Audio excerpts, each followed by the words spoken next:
All right, we live up. All right. Shabbat Shalom. This is the Brothers of GMS Louisiana Saints, the New Orleans camp, with another Shabbat lesson. But before we get started, as always, we're going to give all praises, glory, and infinite honors to Yahweh, Yahweh Bahashem, Bashim Yahawashi, Yahushua Bahashem, Bashim Shakadah. Yakaha, Double honors to the apostles and elders, a great millstone who ruled and teach well.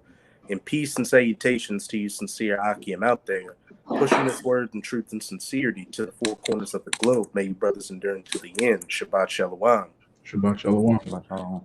And with this Shabbat lesson, we're just going to get into Yahawashi's second coming.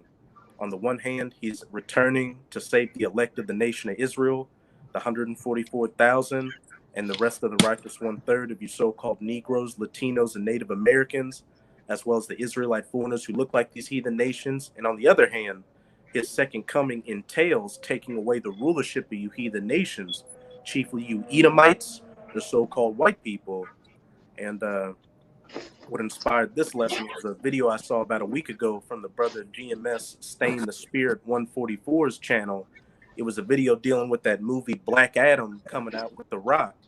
And he did a beautiful breakdown on that video and going into some of the history of that comic book character Black Adam, pretty much showing that Yahawashi, for one, his name is Black Adam. And we know that Yahawashi is Adam in the reincarnation. And for two, he's played by The Rock. And what is Yahawashi known as? That rock, that cornerstone, that great millstone that's going to knock down the feet of that statue, the iron toes mixed with miry clay, Esau Edom's current beast system, that reincarnated Roman Empire, the NATO EU alliance that the U.S. is a part of. So, hey, the spirit and the vibration of Yahawashi's second coming is out there. And as the brother also went into with this character, Black Adam, at the beginning of his origins, he was a slave, and they showed an image of him in chains with a bunch of people dressed in Egyptian garb, enslaving him and whipping him. And what should come to mind? The children of Israel in slavery in ancient Egypt. And Yahawashi was that angel that passed over on the Passover and led Israel out of Egypt and was that watchful eye over them in the wilderness. And also they said that when Black Adam came, when he got his powers, what he did was he helped his people and enslaved the people around him. And that's exactly what Yahawashi is coming to do, to save his elect and then begin to take down you heathen nation's rulership. And then Yahawashi, along with the elect, are going to enslave who's left, so you can spend that first 1,000 years building up the kingdom of heaven. And then also, Apostle Tahar reposted a clip from one of the brothers in the Jamaican camp who had an encounter with an angel. And he said in that clip that the angel came up to him and said, hey, the time is soon that y'all are about to be saved. Hey, something along those lines. So, hey, as it says in Romans, our time is nearer than when we originally believed back in. So now more than ever, you should awake out of that sleep and have all 10 toes down, pushing this word as hard as you possibly can to be of that remnant, that elect number that gets beamed up with Yahawashi, beamed up on the chariots with Yahawashi, and get to watch Yahawashi go to work on these heathen nations. Today we're going to get straight into it with Matthew chapter 24. We're going to start at verse 29. Okay. It's the Gospel of Matthew, chapter 24, verse 29. Immediately after the tribulation of those days shall the sun be darkened, and the moon shall not give her light, and the stars shall fall from heaven, and the powers of the heaven shall be shaken. Hey, immediately after the tribulation of those days, and these days we're quickly coming into Jacob's trouble, and the end of that tribulation is Yahawashi cracking those clouds, and that's going to happen after the MOTB is mandatorily implemented, which we're getting close to. And it says, in those days shall the sun be darkened, and the moon shall not give her light, and the stars shall fall from heaven, and the powers of heaven shall be shaken. And those stars that have fallen from heaven are the nuclear missiles getting shot to the ends of the earth. And in the midst of all this chaos taking place is when Yahawashi is going to make his second coming. And as it says, and the powers of heaven shall be shaken. And who's in their heavens right now? These heathens, and chiefly these Edomites. Their power structure being shaken during World War III and Yahawashi's second coming. And we can see all these different signs, again, taking place in the news. All these different calamities of Jacob's trouble coming, talks of nuclear war, world war, war in the Middle East, all that. Keep going on. It also tells you in Romans 13 that those powers that are set up by the Father, that was the Roman Empire that Apostle Paul was talking about. Con. This is verse 30. It says, "And then shall appear the sign of the Son of Man in heaven, and then shall all the tribes of the earth mourn, and they shall." And then shall appear the sign of the Son of Man in heaven. And what's that? That trumpet being blown. That they got that saying, that shot heard from around the world.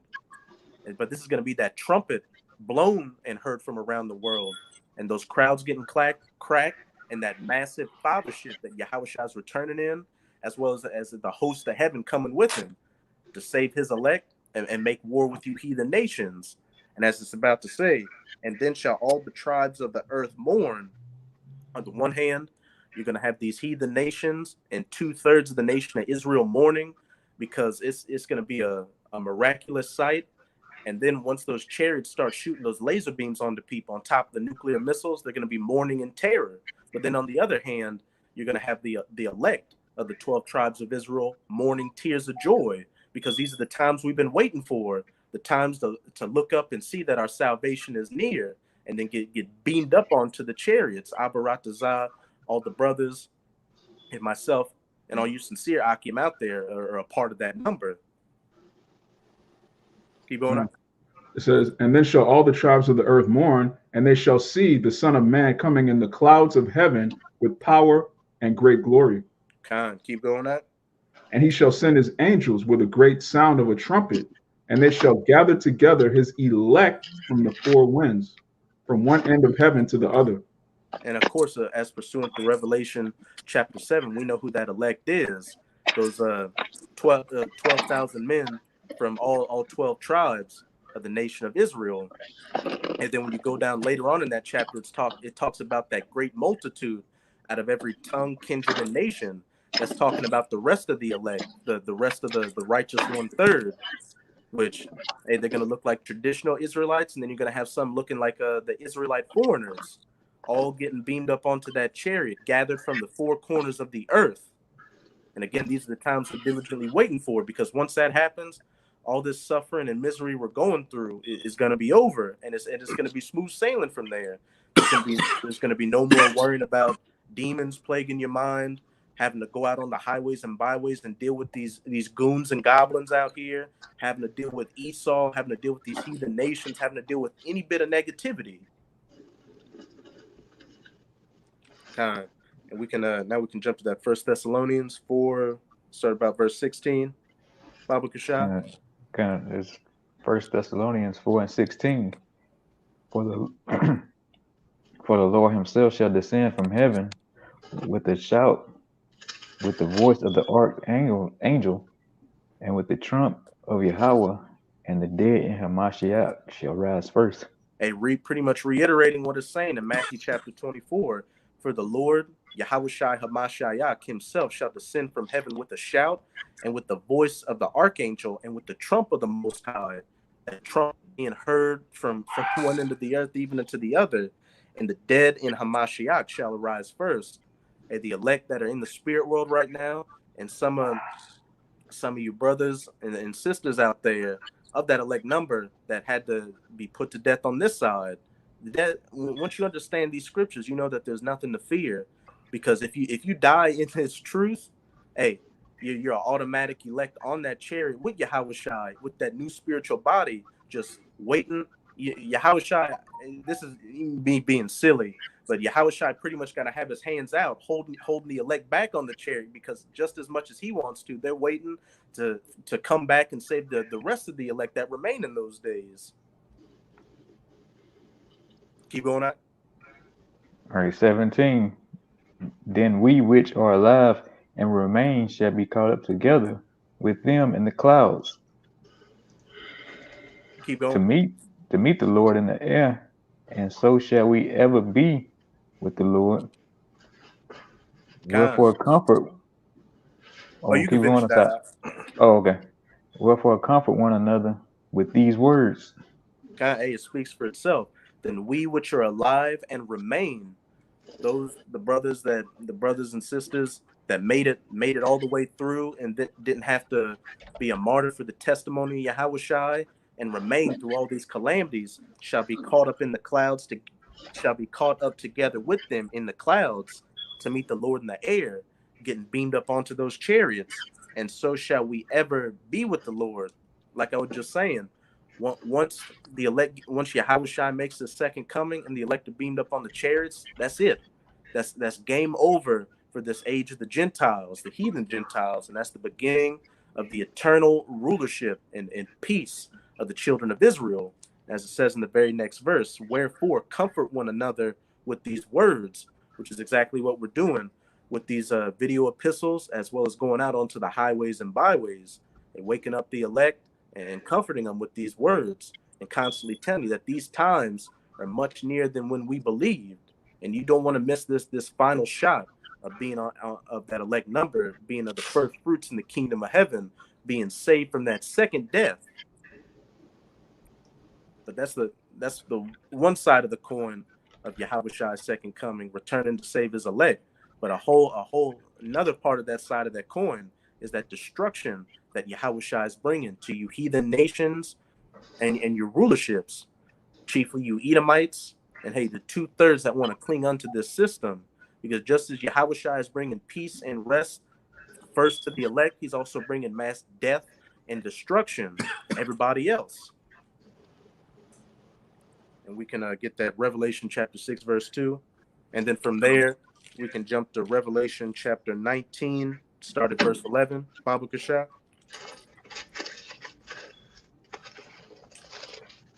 That's the book of Revelation, chapter 6, verse 2.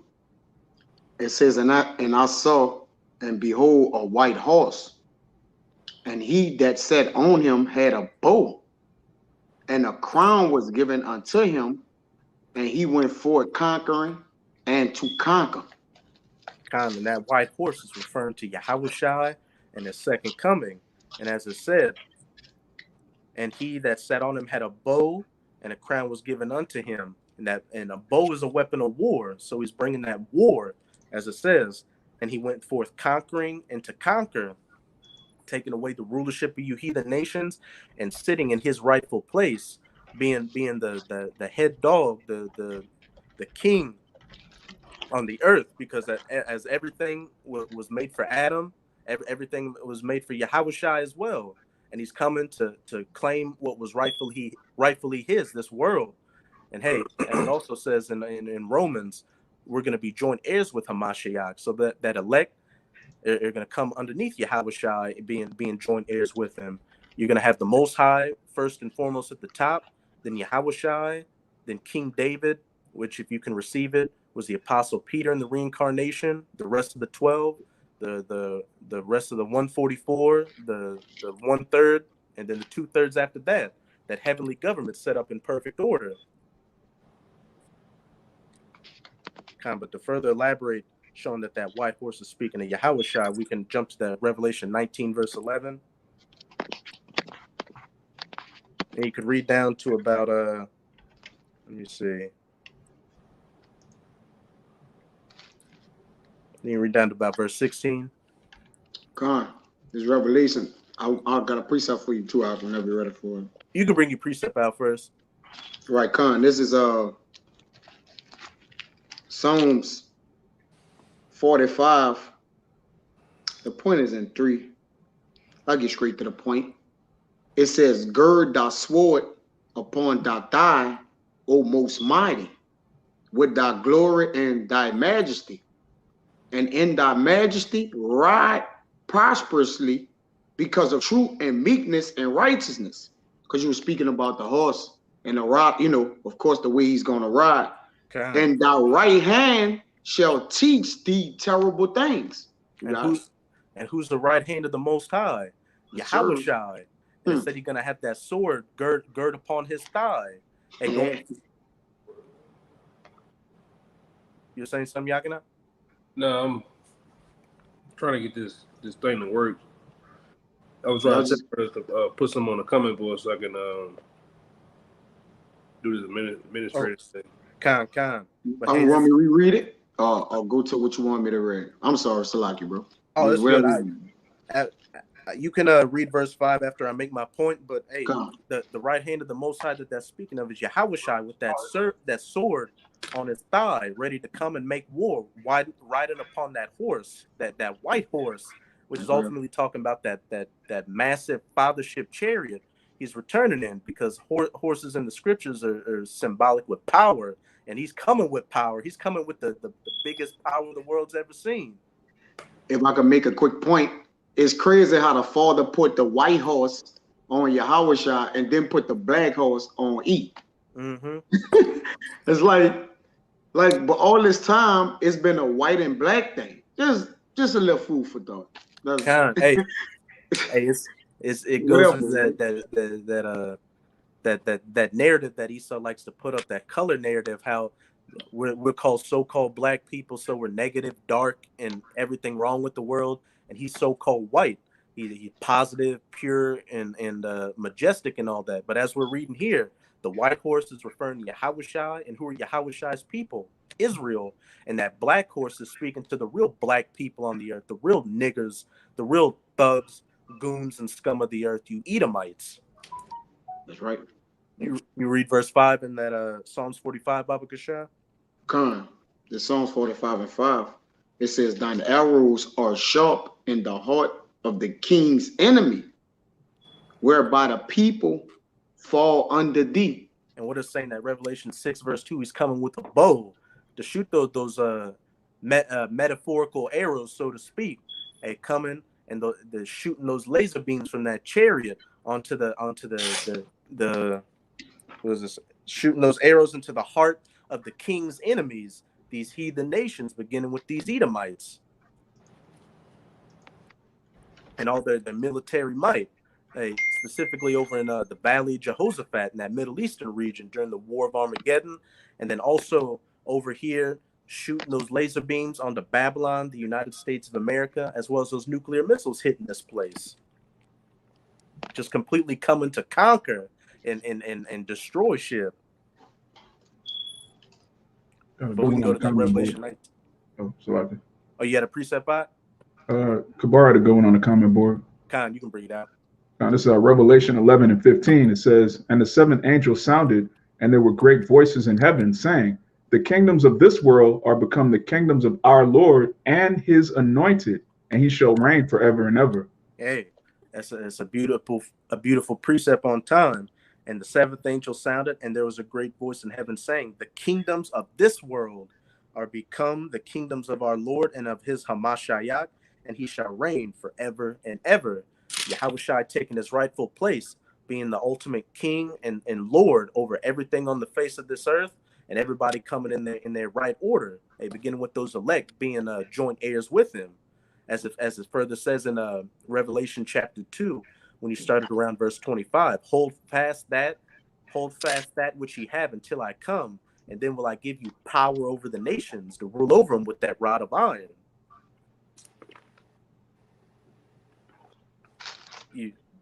I got the Revelation 19. You want it? You got a precept to mark it? Or I'm about to dig one out. Oh no, you go ahead. You have one out? Oh, it kind of changed, but I get another one though. You can go ahead and bring that one out. Oh, okay. Were you getting some Amawad? No, just that one from the brother. Oh, con. We can go back to that Revelation 19. This Revelation chapter 19, verse 11. It says, and I saw heaven opened, and behold, a white horse, and he that sat upon him was called faithful and true, and in righteousness do he judge and make war. So as it says in verse 11, and I saw heaven opened, and behold, a white horse. Going back to that white horse in Revelation 6, verse 2, Yahawashi returning in that massive fathership chariot. And he that sat upon him was called faithful and true, and in righteousness he does judge and make war, with that sword upon his thigh, symbolically speaking, and that bow and arrow, going to conquer and make war with you heathen nations, chiefly you Edomites. Keep going on. It says his eyes were as a flame of fire, and on his head were many crowns. And he had a name written that no man knew but he himself.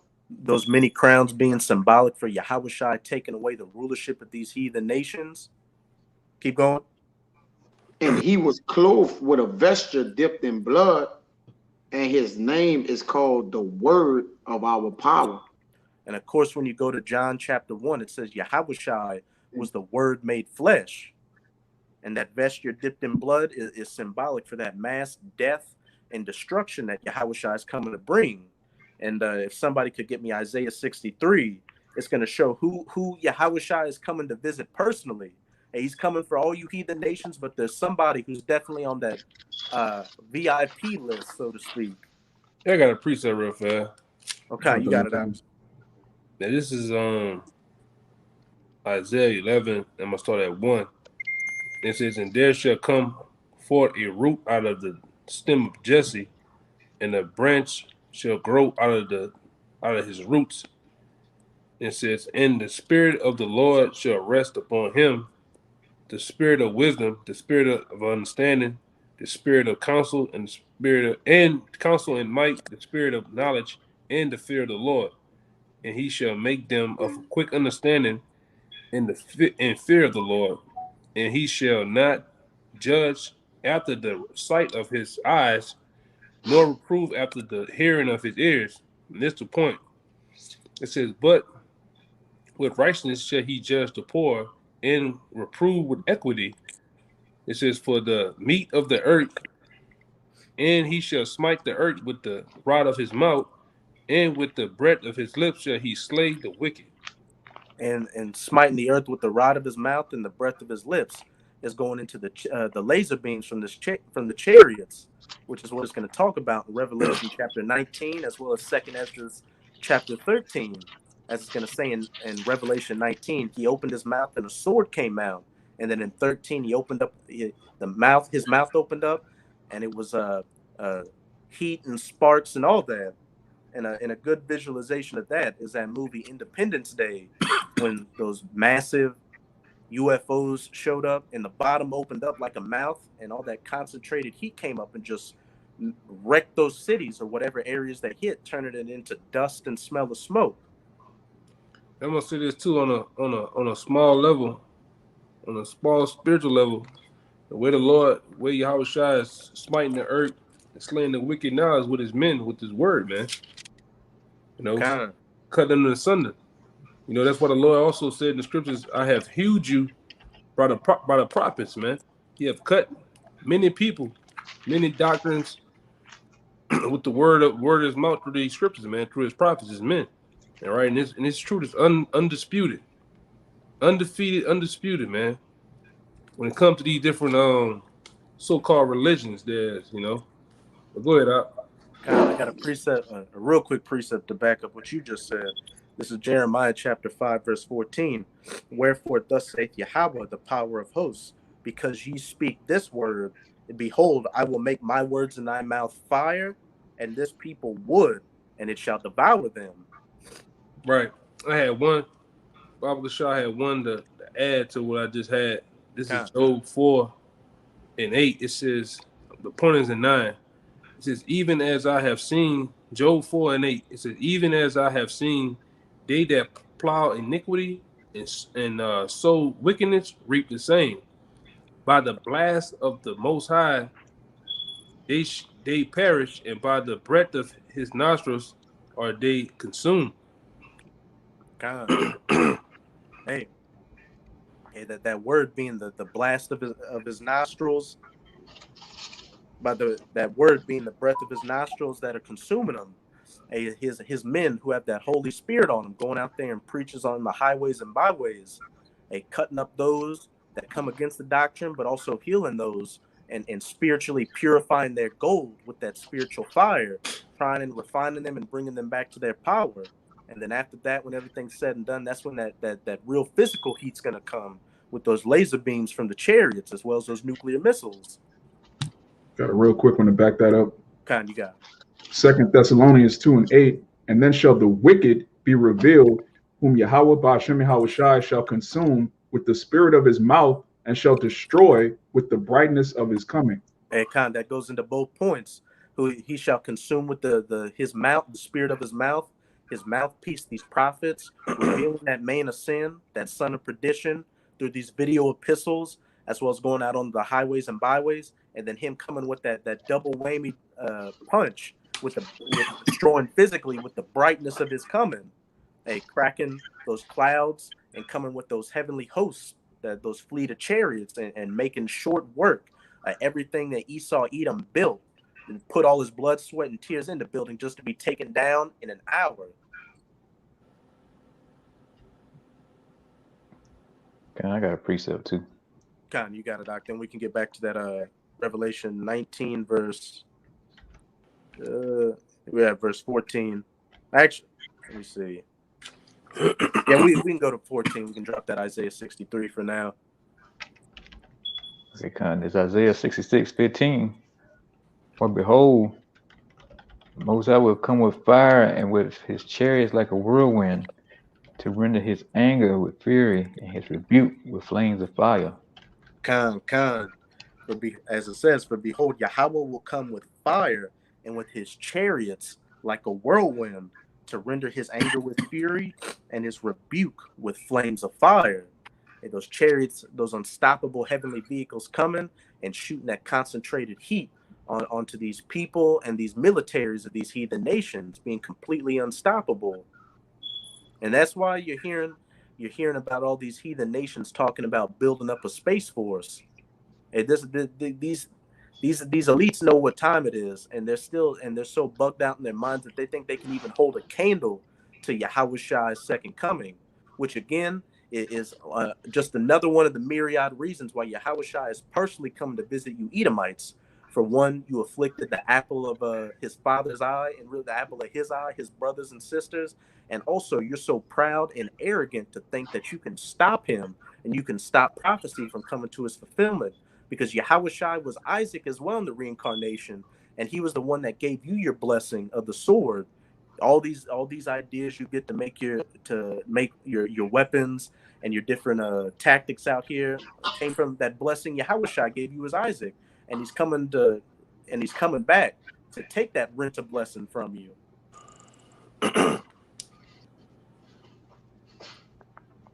We can go back to that Revelation 19. God, this Revelation 19 and 14. It says, and the armies which were in heaven followed him upon white horses, clothed in fine linen, white and clean. Hey, the host of heaven coming with Yahawashi in that massive fathership chariot, all these other multitudes of chariots. Keep going on. It says, and out of his mouth goeth a sharp sword, that with it he should smite the nations, and he shall rule them with a rod of iron, and he treaded the winepress of the fierceness and wrath of the almighty power. Hey, that sharp sword coming out of his mouth, that concentrated heat, those so-called laser beams being fired from the chariots. And as it says, and with that he should smite the nations and shall rule them with the rod of iron. And like I've been saying throughout this video, we're going to be joint heirs with Yahawashi. So we're also going to rule over these heathen nations with the rod of iron, ruling over them rigorously. If somebody could give me a Revelation chapter 2, start at verse 25 real quick. Come on, I got you. It's Revelation chapter 2, verse 25, which is in red letters. Yahawashi speaking. It says, but that which you have already, hold fast till I come. Keep going. And he that overcometh and keepeth my works unto the end, to him will I give power over the nations. Yahawashi is speaking to his elect. What we have already, we should hold fast till he comes. And we can clearly see that time is at hand. And really, this isn't the time to be getting weak. You should be having that fire on your spirit to just be going forward and staying in this word as hard as you possibly can. So we can be a part of that, be joint heirs with Yahawashi. If I can get that word power in the Greek real quick. Khan, you got it, Doc. This is Strong's G 1849, which is exousia. It says power of choice, liberty of doing as one pleases, physical and mental power. And it says the power of authority, the power of influence, the power of rule or government. Khan. Hey, that's what Yahawashi is coming with. That power of authority to do what he wants, of course, in righteousness. And with us being joint heirs with him, we're going to have that power of authority, being the heads of that government to come, the kingdom of heaven, doing what we want according to the law, statutes, and commandments. And there's not going to be no no's or no, we can't do that or anything like that ever again. It's going to be our way or straight to the spirit world. It says authority over mankind. Authority over authority not just over a country, but authority over mankind. And what it is saying in Psalms chapter 2, I'm gonna get it real quick. Yahawashi said that I will give thee the heathen for thine inheritance and the uttermost parts of the earth for thy possession. The uttermost parts of the earth is talking about the entire planet as a possession for Yahawashi. And again, we're going to be joint heirs of that. God. It says the power of him whose will and commands must be submitted to by others and obeyed. Oh, Khan. And you can't get around that. And that's what's coming to those that diligently stay in this word and don't get weak. God. It says one who possesses authority, the leading and more powerful among created beings, superior to man. Khan, that elect, those as it says in Zechariah, the feeblest among them shall be as David, speaking of the 2/3, but the house of David, that elect number, are going to be as God. Yeah. That's something that's beyond comprehension for our minds right now. It's one of those things that we're just going to have to wait and see. It's definitely one of those things that when Paul was in the spirit world, it was so beautiful he couldn't utter it. You can't even put words to what all that entails. Yeah. It says the sign of a regal authority, a crown. God. But getting back to Revelation 2:27, it says, and he shall rule them with a rod of iron, as the vessels of a potter shall they be broken into shivers, even as I received in my Father. And he shall rule them with a rod of iron, as the vessels of a potter shall they be broken to shivers, even as I received of my Father. Beautiful.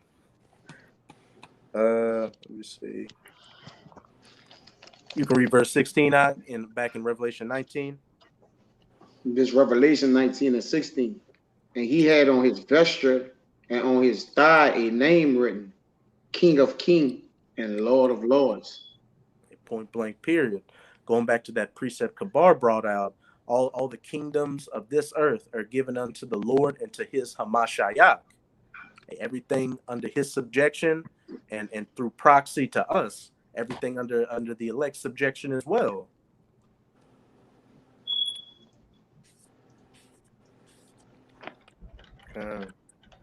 And just to further hammer in that point, we can go to 2nd Ezra chapter 13.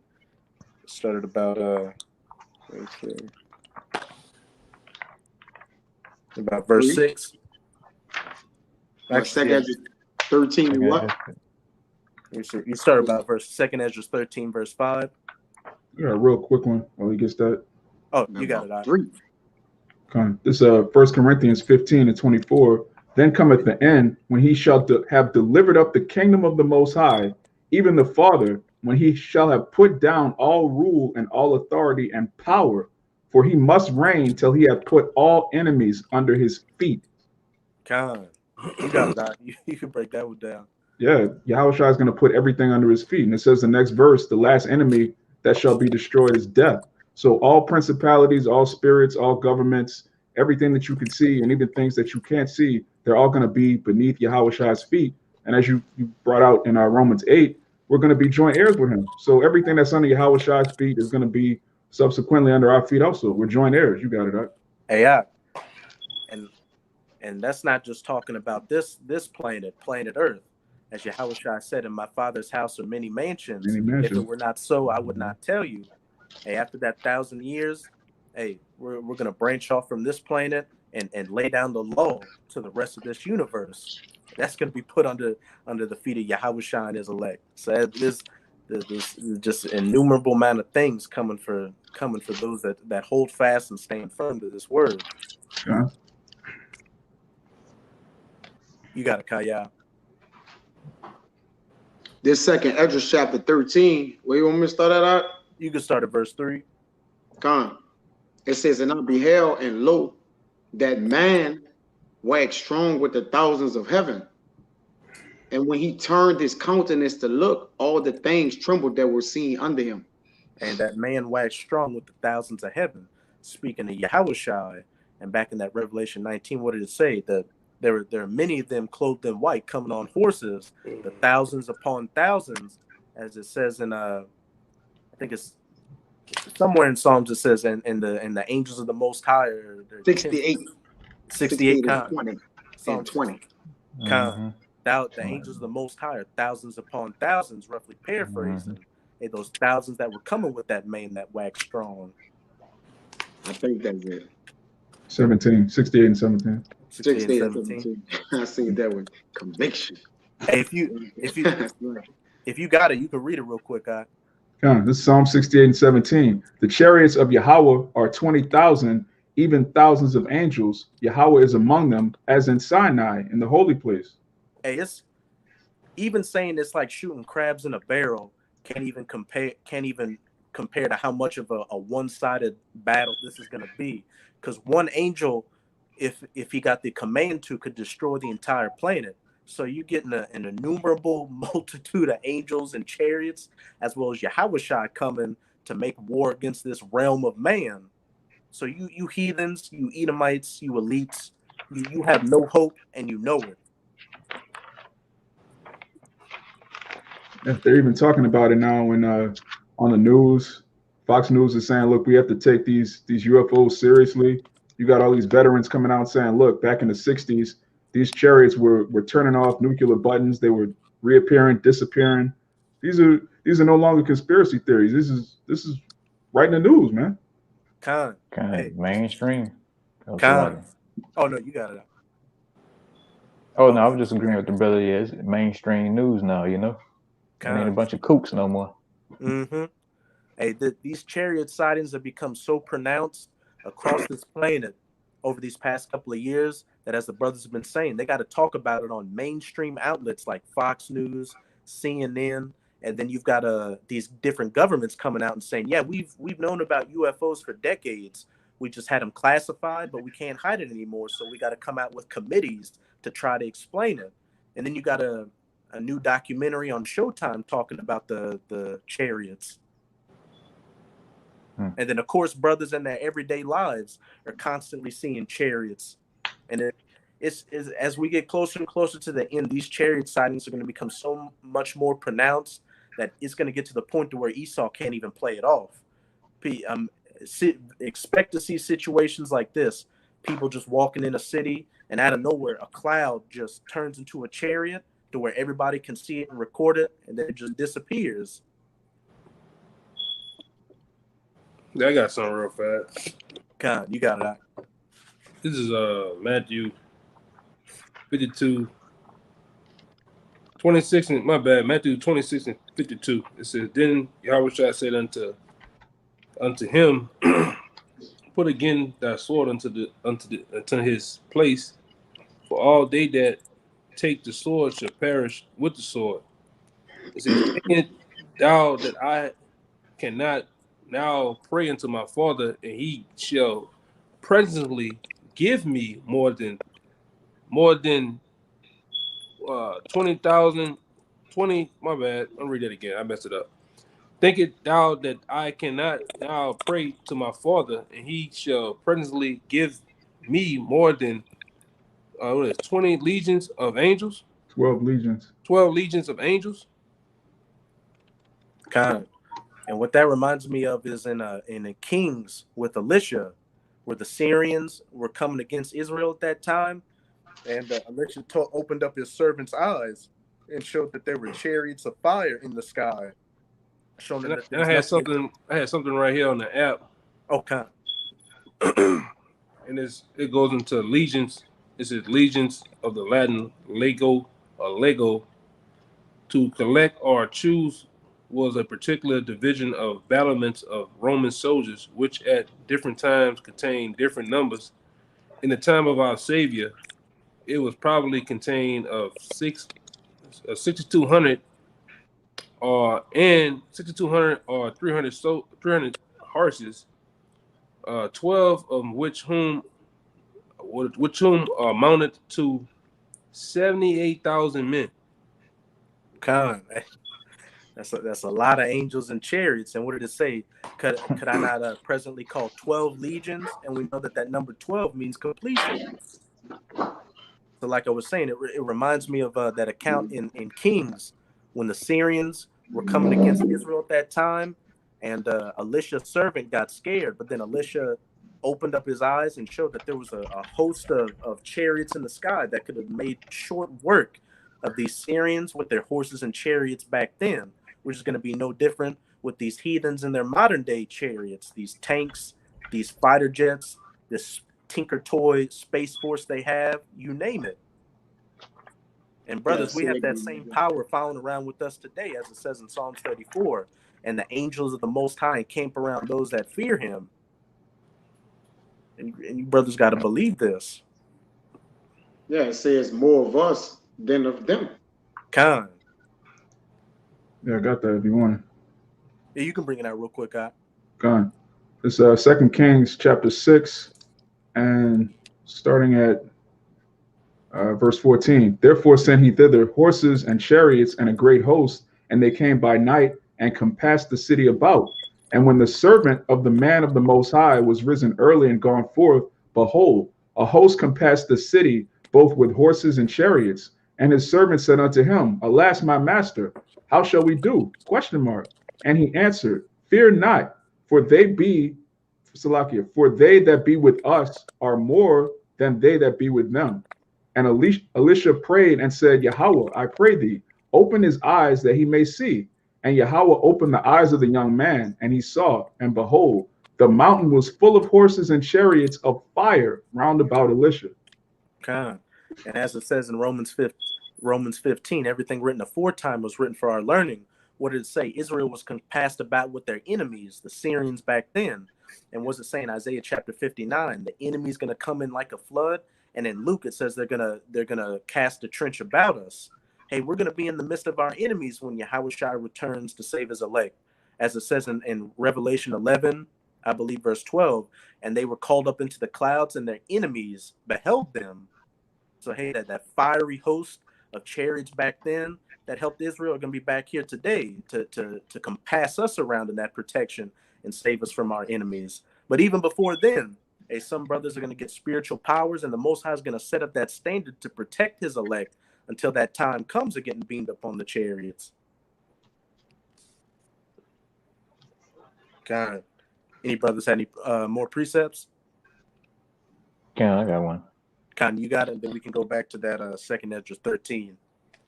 All right, this Wisdom of Solomon 5:2. When they see it, they shall be troubled with terrible fear. Actually, start start at verse 1, and whatever verses you want to read down to, you can break them down yourself. Okay. All right, verse 1, 5:1. Then shall the righteous man stand in great boldness before the face of such as have afflicted him and made no account of his labors. Verse 2. When they see it, they shall be troubled with terrible fear and shall be amazed at the strangeness of his salvation, so far beyond all they look for. And yeah, they made no account of the righteous man's labors. As it says in verse 1, they made no account. They shoot and, didn't think the righteous man was ever going to get rewarded. That the righteous man was just a joke out there hanging out on the block week in, week out, yelling at the top of their lungs. It's like, oh, ain't nothing ever going to happen.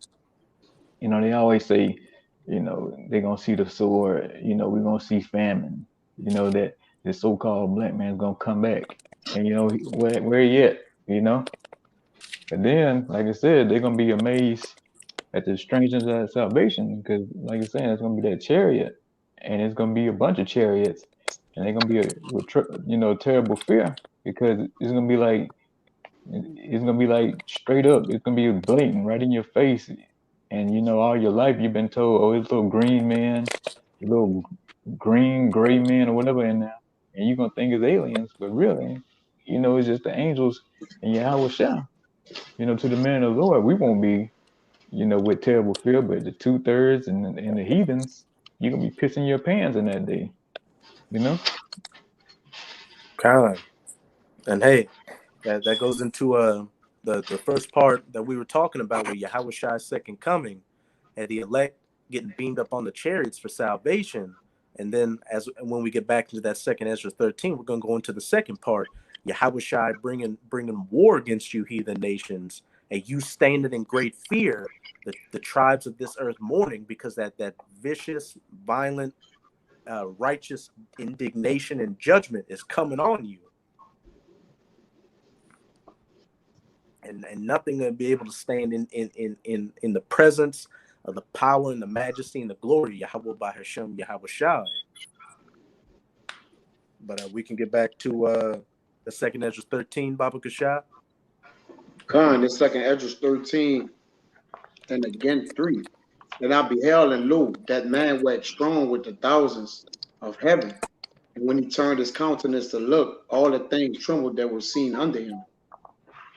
And whensoever the voice went out of his mouth, all they burned that heard his voice, like as the earth faileth when it filleth the fire.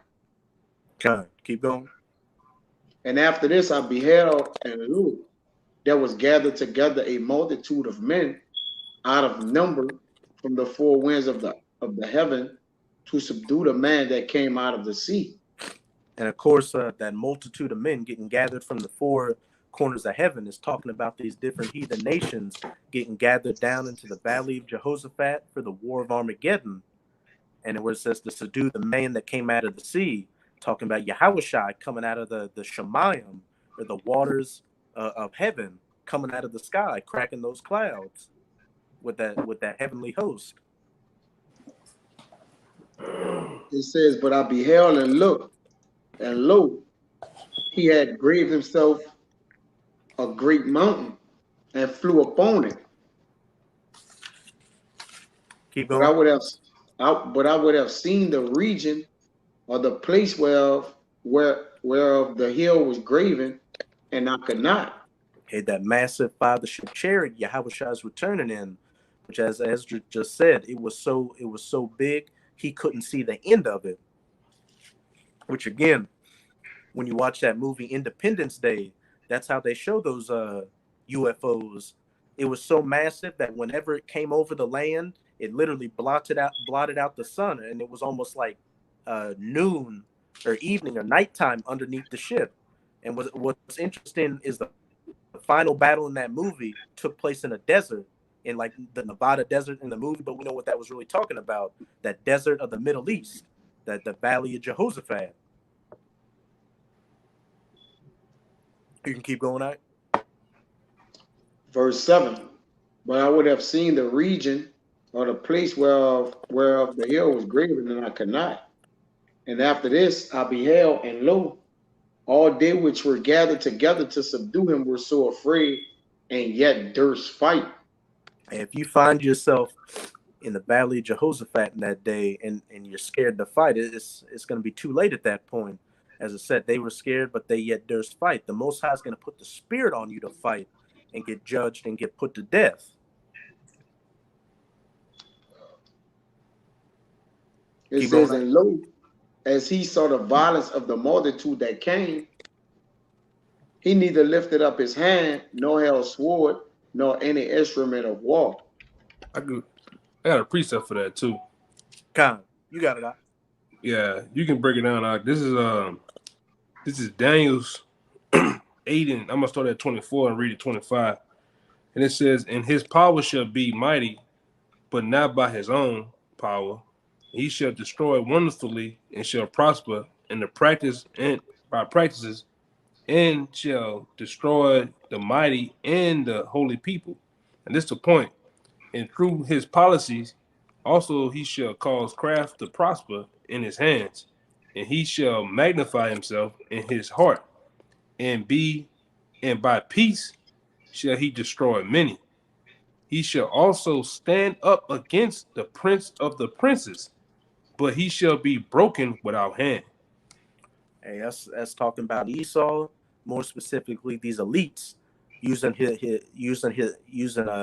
causing his craft to prosper by his policy out here. It's like it. And through his policy, he shall cause craft to prosper in his hand, using all these different deceptive means and witchcraft to blind the world and put that covering cast over him to follow after his ways. And it says he's going to try to go against the prince of princes, but he shall be broken without hand. When you go into Ezekiel chapter 21, it further elaborates on this with that great glittering sword, talking about Esau contending with the rod of the Son of the Most High, speaking of Yahawashi, and that sword getting broken by that rod. They getting broken into shivers like the potter's clay. Because as we've been saying throughout this video, when you heathens, you Edomites, and your military and your space force goes against Yahawashi, it's going to be a first round knockout. It's going to be the worst ass beating existence has ever seen. And as it says in Revelation 18, your main power structure, Babylon the Great, is going to go down in an hour. Hundreds of years to build up this NW0 yours, this great work, just in 1 hour to be turned into ashes, dust, and smell of smoke.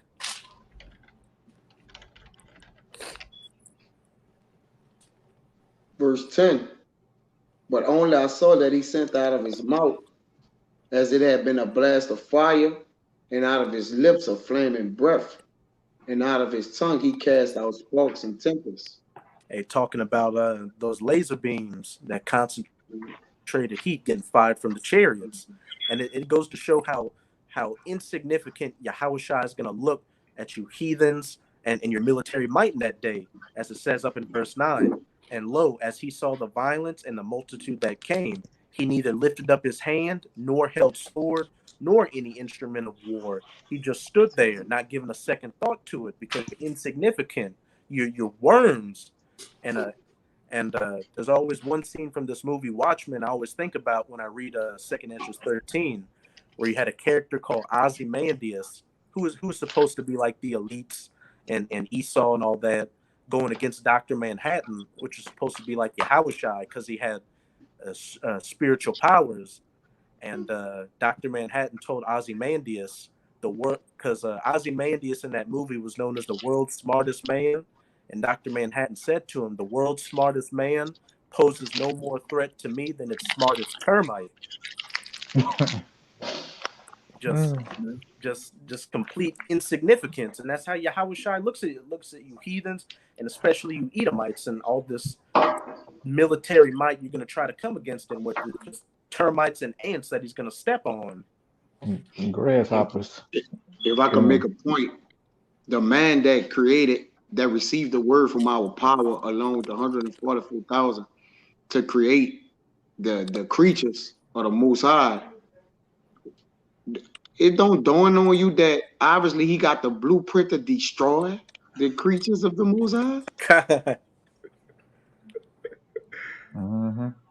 I got that too. That's all I had to say. Like nothing else. Hey, Kaya, that doesn't plague your mind? That gotta plague your mind. Yeah. Yeah, real quick to back that up. This Isaiah 10 and 15. Shall the axe boast itself against him that heweth therewith? Beautiful.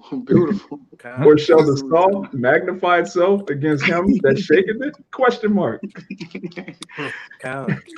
You can't. You gotta bow down to your creator. Like it's like, and this man knows this, and there's nothing he can do to rewind his thoughts or forward his thoughts. Like he gotta sit there and just do what the word of the Lord said.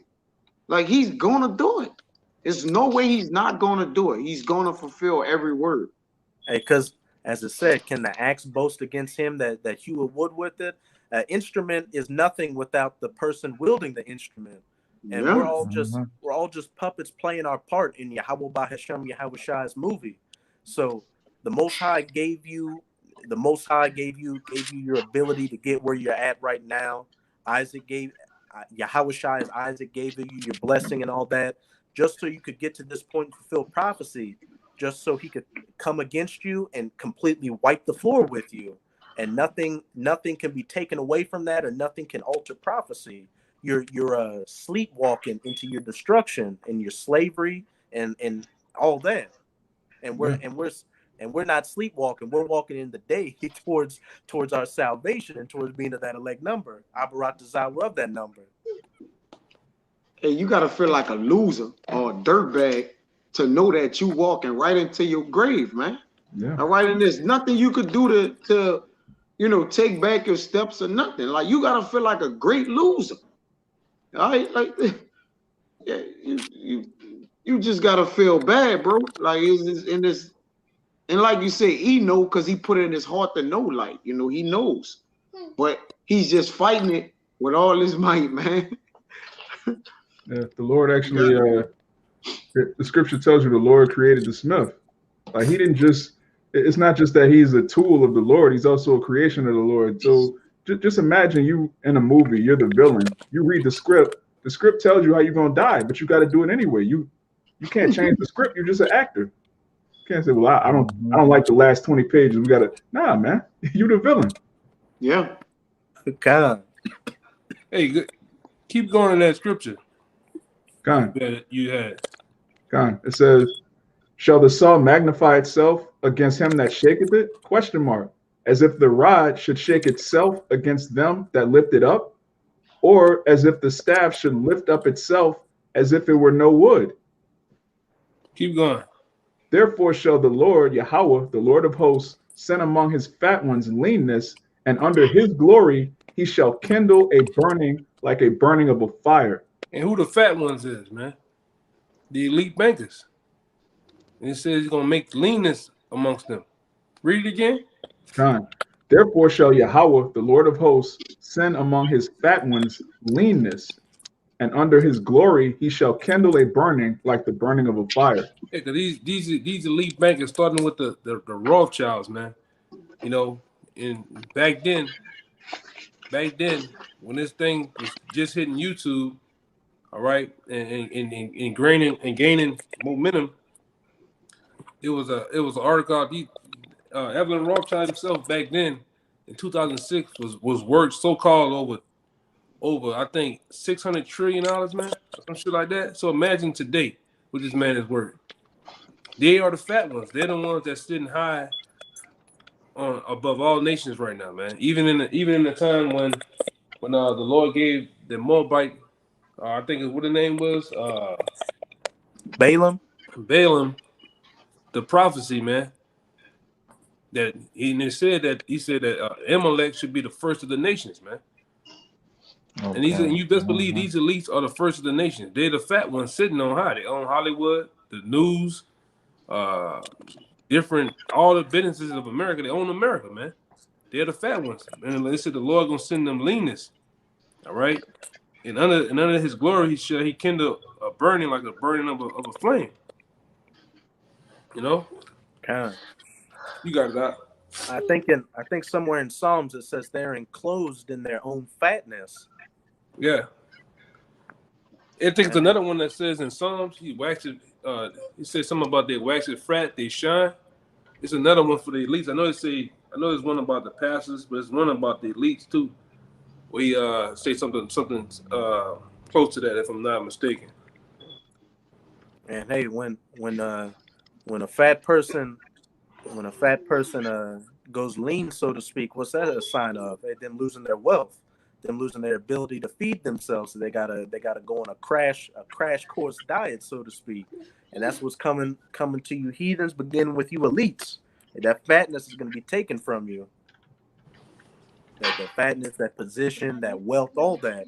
And you're going to go back to your rightful. My bad. Go ahead. And you're going to go back to your rightful place, being the tail, while we're going to go back to our rightful place, being the head with our power. Yahawashi. Yeah, like that show used to come on back in the day. I think it was like 2010, 2008. Used to have a show with Paris Hilton. She used to go around doing so-called daily house chores. that numbskull, she couldn't even boil water to make her to boil eggs, man. She ain't know how to do it. She was just dumb as hell. So imagine, because she's a part of that. She's a part of them, that uber rich, the uber Edomite rich over here. So imagine the first 30 minutes of the kingdom of heaven for her. It's over with, man. Warren Buffett, all right, Warren Buffett. These Rothschilds, the Rockefellers, these uber rich families. Imagine the first hour of slavery for them, man. These people never touched it, did nothing. They ain't got a callus on their goddamn hands, man. Never seen work a day in their life. Imagine how it's gonna be for them, man. It's not gonna be good.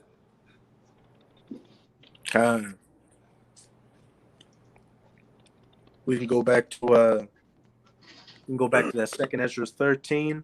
We're at verse 11, and you can read down to verse 13. The second Ezra 13:11. And they were all mixed together, the blast of fire, the flaming breath, and the great tempest, and fell with violence upon the multitude which was prepared to fight, and burned them up every one, so that upon a sudden of an innumerable multitude, nothing was to be perceived, but only dust and smell of smoke. When I saw this, I was afraid. Hey, soldiers getting burned up, them tanks getting burned up, the fighter jets, everything just becoming dust and smell of smoke. Nothing but smoke in heaps. And whatever's left, as it says in Ezekiel chapter 39, those carcasses are going to be a feast for the fowls of heaven. So it's not looking good for those that aren't in that elect number, and especially those that happen to be of that multitude of men from the four corners of the earth brought down into the valley of Jehoshaphat. Keep going out. These other numbskull I know in the world that I work with, his damn son just went and joined the Marines and shit, man. There's a lot of you Jakes I know going sign your ass up for that military, man, just to get a couple $20,000 and shit, man, to be in the army and shit. You don't know that you about to fight against the Lord himself, literally, man. The Lord Yahawashi himself, you finna fight against him and the angels, man.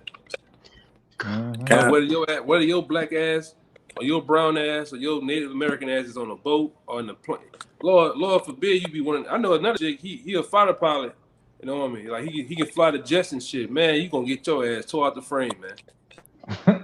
You gonna get your ass tore out the frame. You gonna get a up close personal laser beam straight in the cockpit of that shit, man. You niggas in the submarines, the Lord gonna allow Leviathan to get you niggas in the submarines and shit. You Edomites and shit. You know, it's not gonna be a pretty show, man. God. You know? Hey, there was a brother that had a vision about the battle in the Valley of Jehoshaphat. Or it was a vision to where he saw fighter jets fighting against the chariots, and the chariots were so cold that they shot a laser beam and it hit the pilot and disintegrated him, but the plane was still intact and just kind of glided and crashed on the ground. God damn. Some of you might get that gun smoke like that, man. And hey, that'd be mercy. if you come across this word and you're still in the military or joining the military, hey, you getting destroyed by Yahawashi as the cherry on top. Before then, you're gonna have to get the big pokey, so that's gonna mess you up, and then you're gonna get disintegrated. If you're a Marine, they got that saying, first to fight, and in this case, it's the first to die. First to die a horrific death. Yeah, like you're saying, them Jakes, if I could add, you military Jakes. When you get killed in this World War III, and especially if you get killed by Yahawashi with the chariots, man, that'd be an honorable death for you niggas. You know? Because all your life, you might. Oh, you got it out? Go ahead. I'm gonna add it when you get finished. Yeah, because you niggas never mounted up to anything. So, hey, by Yahawashi killing y'all, man, you know, that'd be an upgrade for you. Yeah, we tell you all the time on the block, you're not gonna get a 20-gun salute. You're not gonna get your mama get a knock on the door and get that wicked ass pyramid pyramid shaped American flag. You know, you're not gonna get none of that because you ain't coming back. Your ass gonna get disintegrated. They ain't gonna be able to find you, man. You gonna get that Jimmy Hoffa action. You know, the Lord Himself gonna turn into a CW, man. And get rid of you niggas, man. I'm talking about get that. I'm talking about that. Lord Himself gonna get that. What is it, Jason Voorhees, Michael Myers, that Scream action, man. Lord will give it to you Himself out there on them battlefields of World War III. You gonna get that action, man. You niggas gonna be in them the 50 cals shooting at the damn the angels and shit. Cause a lot of you niggas, like the brother, one of you brothers said earlier, I had to do something real quick, but I heard you brothers from afar. One of you brothers say, you said you brothers was talking about Independence Day or something like that. A lot of you niggas think they're little green men and shit, little gray, long green men and shit. You gonna find out those are the angels of the Lord, man. Ain't gonna be no Will Smith action when you punching the shit out the angel. You niggas gonna get the punch, man. You gonna get the punch and the dust, man. Go ahead. Hey, shit, another movie. It's a silly movie, but in Mars Attacks, that was another movie that showed some soldiers fighting in the desert against the aliens, and when they got hit by the laser beam, everything disintegrated, but just left their skeletons burnt to a crisp. Right. Damn. Hey, I'm gonna say something too. We also in a time where, like that, you know, that brother down there in Jamaica, he was able to, you know, because it's in the scriptures now that we're gonna be entertained by angels. Sometimes you entertain angels unaware. Like that brother said, he had his face covered up, so ain't no way this particular person, as a person, could have known him. And he said what he said to him. We're in them times where those out of the world things finna happen, man. All right, those things that you once didn't see, they're finna happen on a bigger, larger scale, man. All right, you're gonna see angels. You're gonna have encounters, man. You know, and Lord willing, what that angel said, we hope it's true. We hope we get the hell on out of here, man. God. Since Kaya left, either Amawad or Samakia, could you get me back in 2nd Ezra 13, read verse 12, and we'll close it out in 13?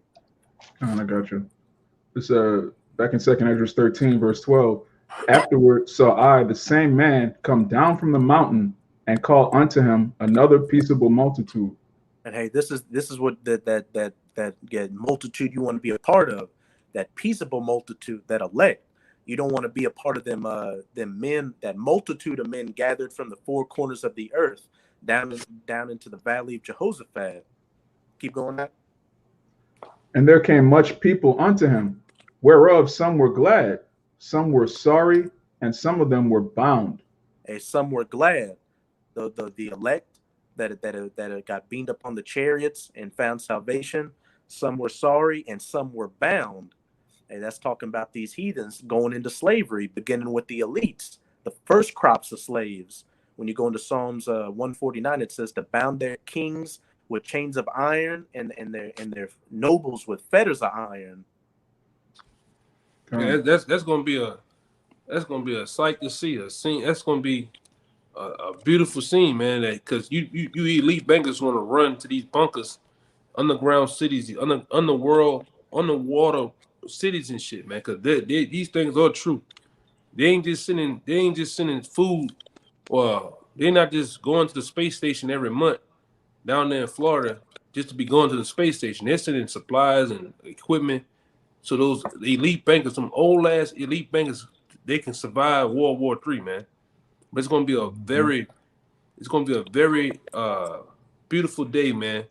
When all the smoke gets cleared, all the nukes get used, and the dust settles, and you getting your little red asses pull up out of those bunkers, man, by your goddamn necks and get chain slapped on you, man.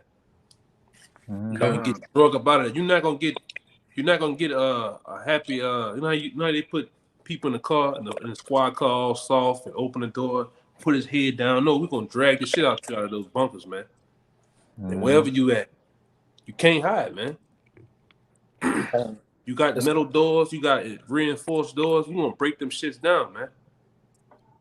We're gonna come up in there. You can do whatever you want to do. It's not gonna help you, man. And you best believe, you wonder why these elite bankers are so old. And the Lord has been keeping them around. I mean, David just died, right? I think that was David. Rockefeller, yeah. Yeah, he died. All he got to do is look for a slavery coming to him. You know, all of them. But he getting a head start. You know, he's getting a head start on what's to come, man. So the rest of you, man, that's preserved. You preserved for slavery, man. God. Even that other little thing over there, the queen ass, man. What up, she on the ropes. Yep. Hey, they're gonna get that. Go ahead. They're gonna get that.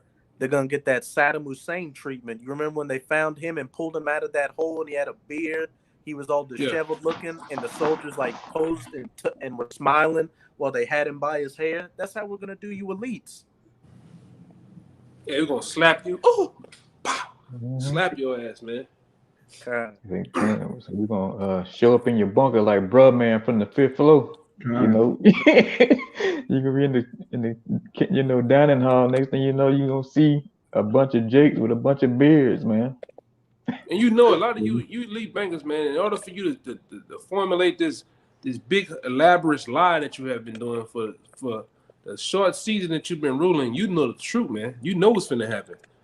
There's no goddamn possible way. All of a sudden now, Area 51, all these different UFO stories were so fake. It was so much of a gimmick that now they are true, and you have scared yourself silly to where you have formed a space force, man. All right, you getting prepared. You're like everybody else is prepping. Esau prepping, man. Esau knowing.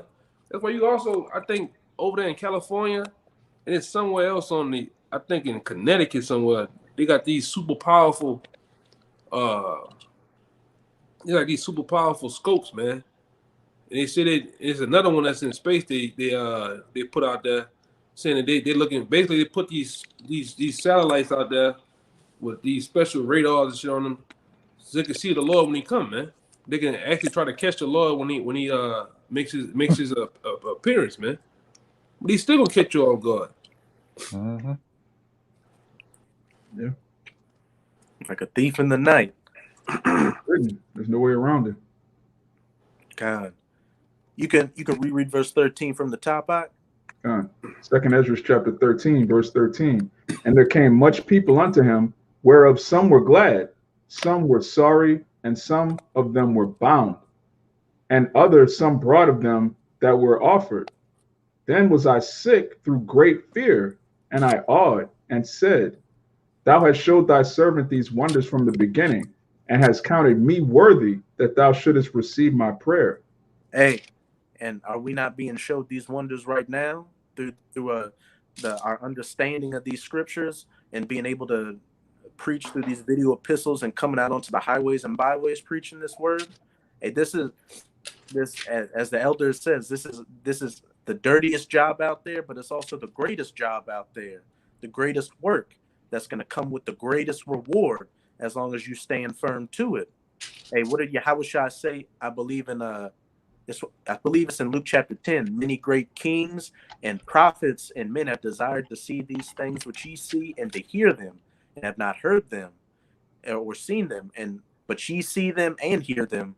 Yahawashi was speaking to his disciples in the past on seeing his first coming, but he's also speaking to his disciples who are living today, who are about to see his second coming, and who are seeing all these great signs and wonders of the end times we're living in before the ushering into the kingdom of heaven. Hey, I'm a wide for the brother. Can you get Daniel's 5:24 and read to 27 for the brother? I was trying to look for this other one. I had this one. I was trying to look for this other one before we get out of here. It's the book of Daniel, chapter 5, verse 24. Then was the part of the hand sent from him, and this writing was written. And this is the writing that was written. Mene, Tekel, Sherson. Is that how you say it out? I think it's Upharsin. Upharsin, kind. This is the interpretation of the thing. Mene, The Most High have numbered thy kingdom and finished it. Read verse 27 out.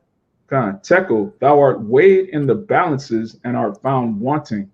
Hey, and we heard them stories out there. You elites using CERN to try to contact the spirit world, and you got a message back that said, Tekel, thou art weighed in the balance and found wanting.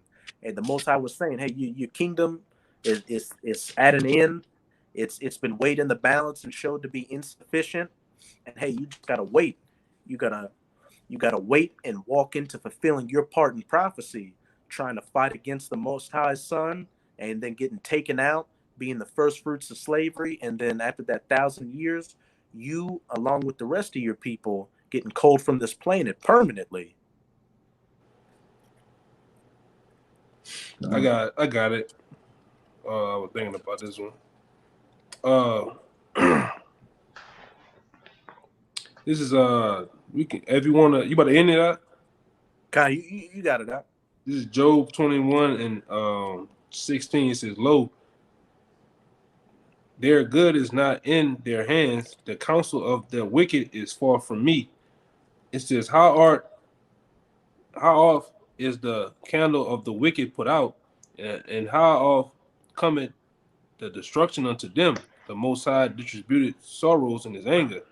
They are as stubble before the wind, and as chaff before the storms carried away. It says, for the most High laid up his iniquity for his children. He rewarded him, and he should know it. Hey, the Most High laid up iniquity for his children. You elites and these other Edomites didn't escape. You did all your wickedness in the past, and the Most High has laid up that iniquity for your children, which is you in the reincarnation. And we're living in the times where you're finally going to pay that bar tab, hey, and it's going to be paid with your blood. Pay in full, man. Like the movie. Yeah, pay it full, man. You just been ringing up a tab for years and years and years, and then it's gonna come a time where that bartender, that owner of that bar, gonna say, "Hey, today, Johnny, you gotta pay it in full." And if you can't pay it, what did they do? You got to wash dishes.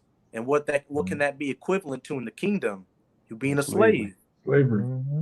That's right, man. And it's as simple as that.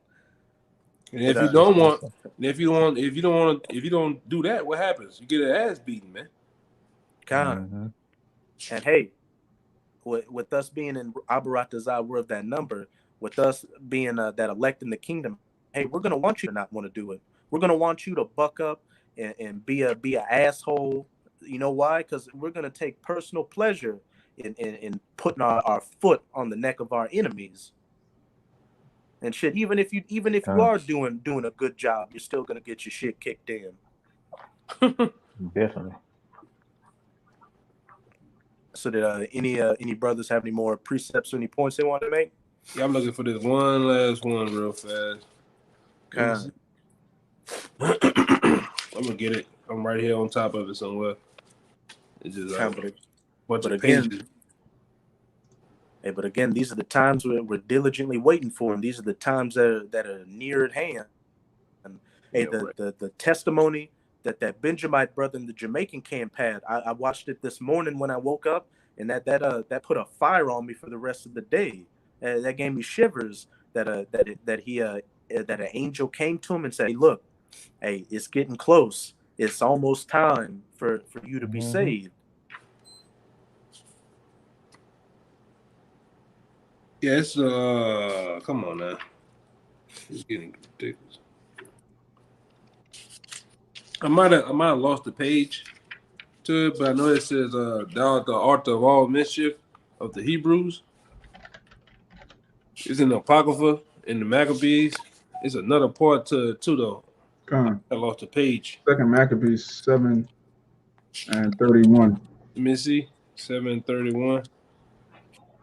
Yeah, that's it. And go to stop at 36. I think it's 36.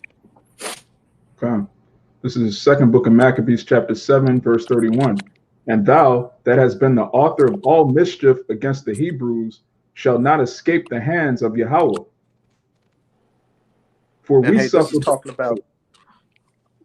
is talking about the seven brothers, that were getting tortured by Antiochus, and those brothers withstood those deaths manfully, and I believe it's going to go into the next verses, but pretty much what they said is, hey, we know what's to come with us, the inheritance of the kingdom of heaven, but as for you, you're going to inherit destruction, you're going to inherit payback. Yeah, it says, for we suffer because of our sins. That's why we go through all of these tribulations. That's why we're at the bottom. That's why we're under the curses. We suffer because of our sins. Verse 33, and though the living power be angry with us a little while for our chastening and correction, yet shall he be at one again with his servants. Hey, because no matter, hey, we went off and we did things that were deserving to be put off, but the Most High made that promise that Israel would never be put off or put out. Hey, Right. We went through our chastening, we suffered for our sins, and that time is at an end. And the time of us reaping what we've always been guaranteed is at hand. The kingdom of heaven, dominion, rulership, sovereignty, peace. God. Being truly at one with our power, with the law, statutes, and commandments in our inward parts. God. Let me read that again. It says, yet shall he be at one again with his servants. God. Which that's what the word atonement means. It's a compound word meaning at one. And Yahawashi is the atonement for the nation of Israel. Verse 34, but thou, O godless man, and of all other most wicked, be not lifted up without a cause, nor puffed up with uncertain hopes, lifting up thy hand against the servants of the Most High. And what is this saying, Obadiah? The pride of thine heart hath deceived thee. God. Hey, you thought, and hey, brothers, some brothers have made a good point. Hey, if you've been in power, this is speaking about Antiochus and the Greeks back then, but speaking about Esau today. If you've been kicking ass and in rulership for the past 500 years, of course you're gonna feel on top of the world like you can never go down. But the Most High did that to you, like He did the ancient Pharaoh, to make your pride reach to the heights of heaven and seem invincible and unstoppable. Just so when you were taken down, it'll be known in that day that there was a higher power, Yahweh by Hashem Yahawashi, and you did nothing or were able to do anything without Him allowing you to do it. Nothing was done of your own power. You were just another grasshopper, an insignificant ant, a termite, the basest of men, the fools of children. That's why it tells you in Isaiah, children of fools. When we get delivered, the heathen are going to say the God of Israel is a God that hides himself. They're going to know, like, that whole time he could have just delivered his children at any moment. This was all his doing. When you get finished, what I told you in the up there, jump to 8, chapter 8, read 2 down to 4. And this is what we hoping for, man. Just like the Maccabees, man. It says, verse 35. For thou hast not yet escaped the judgment of the Almighty Power, who seeth all things. Hey, what does it say back in that Job 21? He layeth up this iniquity for his children. Hey, you Edomites got to pay. You got to pay for Cain slaying Abel. You got to pay for your forefather Esau trying to slay Jacob. The times you came against Israel when we were a kingdom. The Greeks, the Romans, the Renaissance. All the way up until today, you got a tab that can only be paid back in your blood, sweat, and tears. It says, for our brethren who now have suffered a short pain are dead under Yahweh's covenant of everlasting life, but thou, through the judgment of Yahweh, shall receive just punishment for thy pride. A just punishment for thy pride. Do double unto them as they have done unto you. He that leadeth into captivity shall go into captivity. He that killeth with the sword must be killed with the sword.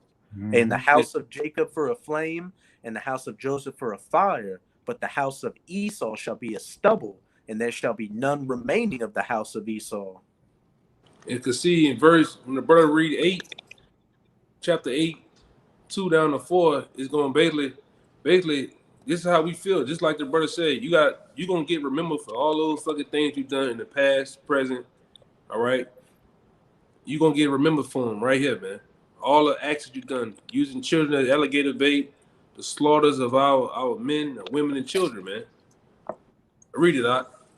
Second Maccabees 8:2, and they called upon Yahweh that he would look upon the people that was trodden down of all, and also pity the temple profaned of ungodly men.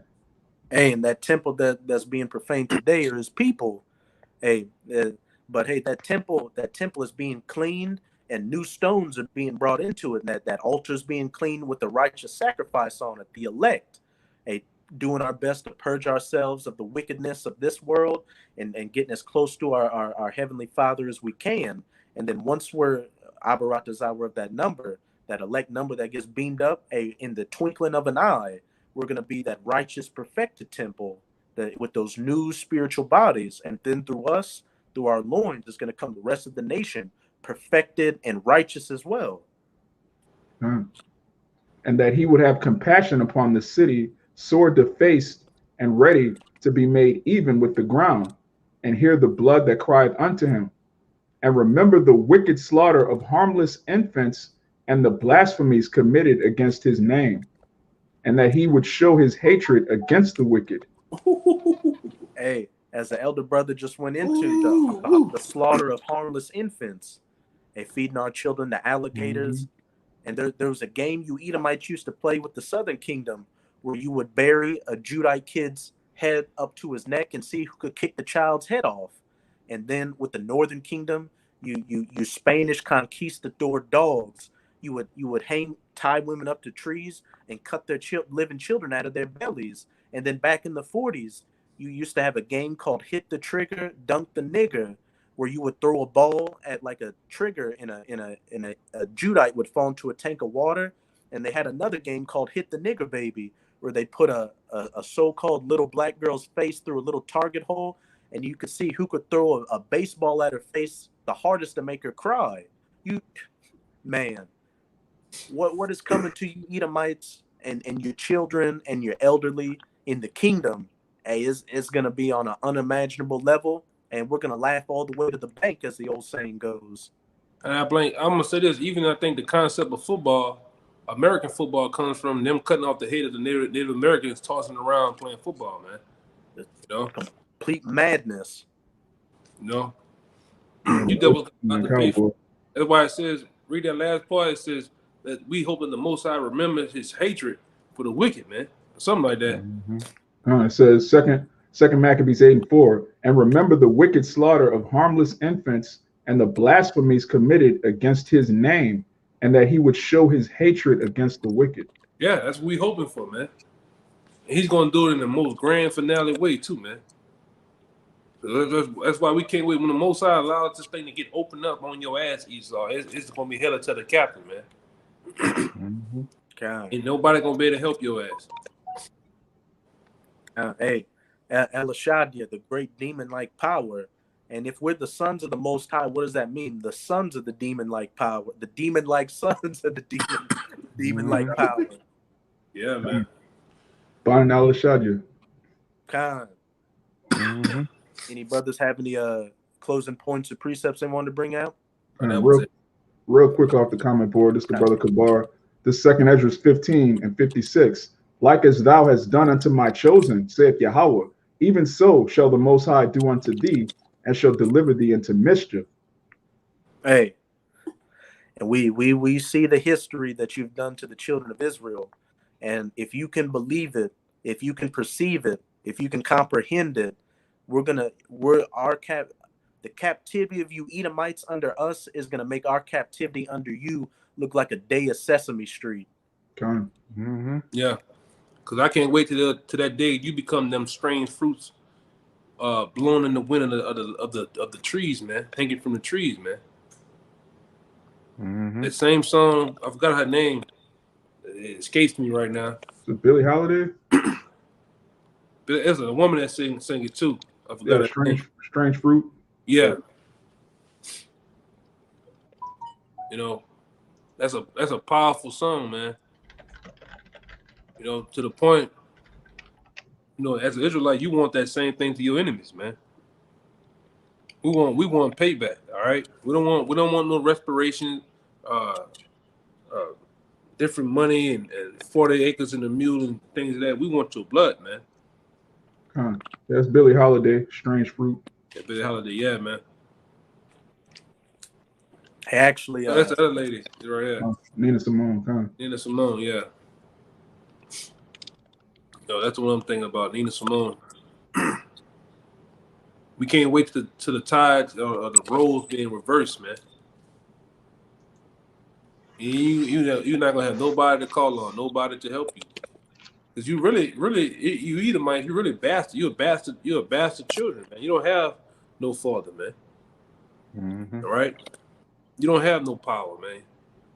And the power that you do look into, which is spirit of demon Satan, he's controlled by the Most High, man. So you don't have nothing. You don't have nothing going for you. You Edomites say nothing special about your red asses either, man. All right, but we're gonna get out of here though, man, because we'll get started right back on. Man. Oh, Right. It's a lot to say about Esau. Hey, so with that, we hope you sincere Akim were edified by this Shabbat lesson. And again, as always, we're going to give all praises, glory, and infinite honors to Yahweh, double honors to the apostles and elders of Great Millstone who rule and teach well. And peace and salutations to you, sincere Akim out there, pushing this word in truth and sincerity to the four corners of the globe. May you brothers endure until the end. Shabbat Shalom.